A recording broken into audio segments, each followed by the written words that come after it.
বিশ্বনবী পাগলের মতো একবার হাউজে কাসারে যাবেন, একবার সিরাতে যাবেন, একবার পুলসিরাতের দিকে, একবার হাউজে কাউসারের দিকে পাগলের মতো দৌড়াতে থাকবেন। তার কোনো গুনাহগার উম্মত যাতে জাহান্নামে ঢুকে না যায়, সেদিন কেউ সুপারিশ করতে পারবে না বিশ্বনবী ছাড়া।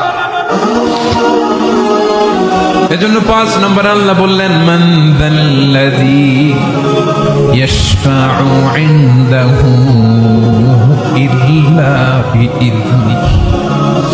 কার সাহস আছে, কার এত বড় বুকের পাটা কিয়ামতের কঠিন দিন আল্লাহর সামনে দাঁড়িয়ে সুপারিশ করবে?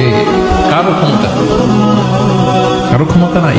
বিশ্বনবী সেদিন সিজদায় পড়ে উম্মতের জন্য কাঁদবেন, সবাই কাঁদবে, নফসি নফসি, আল্লাহ আমারে বাঁচাও, আল্লাহ আমারে বাঁচাও। বিশ্বনবী বলবেন, উম্মতি উম্মতি।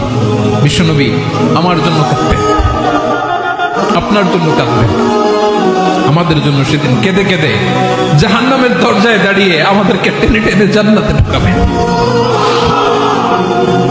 এজন্যই বিশ্বনবীর ভালোবাসা যেন আমাদের হৃদয়ে ভরপুর থাকে। আমার ভাইয়েরা, প্রতি শুক্রবার বিশ্বনবীর উপরে বেশি বেশি যেন আমরা দুরূদ পড়ি। আমরা যখন বিশ্বনবীর সালাম দেই, দুরূদ পড়ি,